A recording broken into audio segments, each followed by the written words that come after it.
Can you share with us your thoughts on how do I make an impact? Yeah, well, so I think it's such a great question. How do I make an impact? The first thing is refer to the answers of question 3, because money is a vehicle for impact, right? So one of the things that I find really challenging, and this has been a big struggle for me in my own business, is like, if I only had the money, I could, right? Fill in the blanks, make an impact. And so go back to your beliefs around money, because that will help you unlock the beliefs you may have around impact as well. So for me, impact is that you need to intend, again, the same thing, intend and define the impact. So those people who write goals down are 1.2 to 1.4 times more likely to achieve those goals. It's the same with impact. So that comes from a study by Forbes, or that I read in Forbes earlier this year.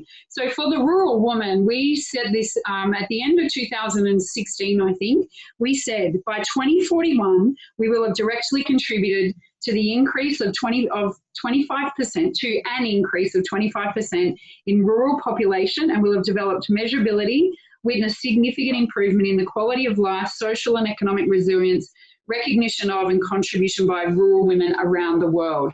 So those are pretty audacious, to be honest, but I had to. Remember I said earlier you have to go long? For me, I realised I was playing a short-term game in this business, and this business is going to live long beyond me. So if it's going to live long beyond me, then I have to set big, hairy, audacious goals around that, and that for me was terrifying, because by 2041, I'm old, I'm getting old, man, and I'm thinking, whoa, I don't even know what that looks like, but you have to know what that looks like. If you're a leader in your business, you have to know what that looks like, and you've got to define it. That definition actually also won us a fairly significant prize that year. That forced me to do that definition, and that it was so aligned and attached to what we were doing. We were recognised and awarded for that. So that's impact too, right? It expands your impact. The second is to find your metrics and start measuring. And I've got no doubt that most of the people on the call are probably already doing this, but you want to constantly refine this. You want to do research and you want to analyze constantly. Now, whether that be with your social media reach, your key performance targets in terms of sales, or impact around, the kind of the measurability of performance of the people that you're working with, design through surveys, those sorts of things.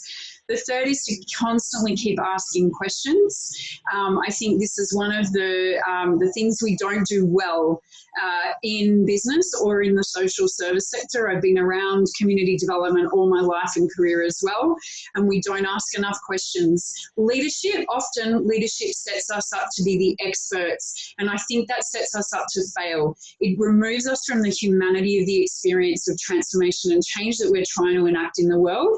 And so in order to really understand our impact, we need to ask questions, and we need to be vulnerable enough to receive the responses with an open heart and an open mind, and a willingness to be able to do something with the data that we're gathering. Now, that may be the most uncomfortable data that you ever receive, particularly if you're very close to the work, as I am. It's terrible to receive negative feedback. It hurts, it hurts bad. But if you are going to be a leader and you want to make a genuine impact, you have to ask the questions and be willing to receive the responses. And the fourth one is to refine and iterate as you go. And I think is really just constantly be critical of what you're measuring and how you're measuring it. And the fifth one I'll say there is collaborate. So when we set that big, hairy, audacious goal by 2041, I knew that I needed to find a research partner for our work. And so I literally spent the last 2 years having conversations, looking for a research partner, which we only just found in the last 4 months. So don't try and do it alone. If data's not your thing, and it definitely isn't if you're a visionary like I am, I hate data. Data is like, ugh, just give me the results. Just give me find people who love data. There are lots of people out there who do, so find them and bring them into your space and get them on the job, because that's what they love to do. So I hope that's been helpful. I think, again, it's the same process. Understand what your, define and understand what your impact desires are, and then measure, iterate and collaborate.